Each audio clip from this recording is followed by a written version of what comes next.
C'est le plus beau monument dédié à la musique au monde.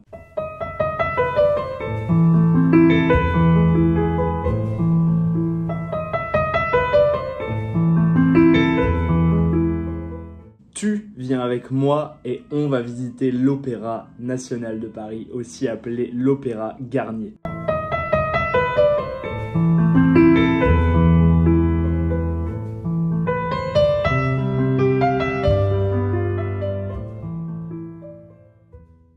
Le 14 janvier 1858, Napoléon III, l'empereur du Second Empire, est victime d'un attentat mené par des républicains italiens. Ce que vont faire les républicains italiens, c'est lancer ce qu'on appelle à l'époque des machines infernales. Les machines infernales, c'est ce qu'on qualifierait aujourd'hui de bombes. Et donc Napoléon III était à ce moment-là à l'opéra.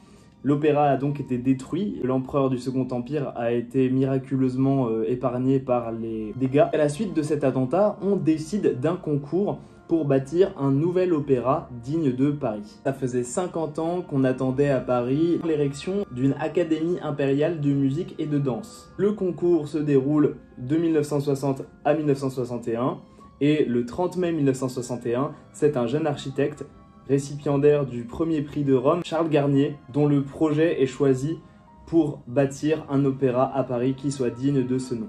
Les travaux devaient originellement durer 10 ans, mais la guerre franco-prussienne de 1870 les interrompit. Dites-vous bien que pendant la guerre franco-prussienne, l'opéra Garnier, qui n'était pas achevé, était réquisitionné pour y loger des munitions et de la paille pour les chevaux. En 1875, la guerre bel et bien terminée, on inaugure l'Opéra National de Paris. Et ce qui est cocasse, c'est que l'architecte en chef, Charles Garnier, n'a même pas été invité. Il dut donc payer sa place et voir l'inauguration depuis une loge de seconde zone. J'ai eu le bonheur et la joie de découvrir l'Opéra Garnier récemment et je me suis dit que je ne pouvais pas ne pas faire de vidéo sur ce sujet tellement c'est un édifice magnifique que je vous invite tous à aller découvrir. Sachez que c'était pour moi un bonheur, c'était pour moi un plaisir et c'était un véritable moment de partage pour moi de vous parler de l'Opéra Garnier. C'était également, je l'espère, pour vous l'occasion de vous abonner, d'aimer et de partager si le cœur vous en dit cette vidéo. C'était tout pour moi. Merci beaucoup.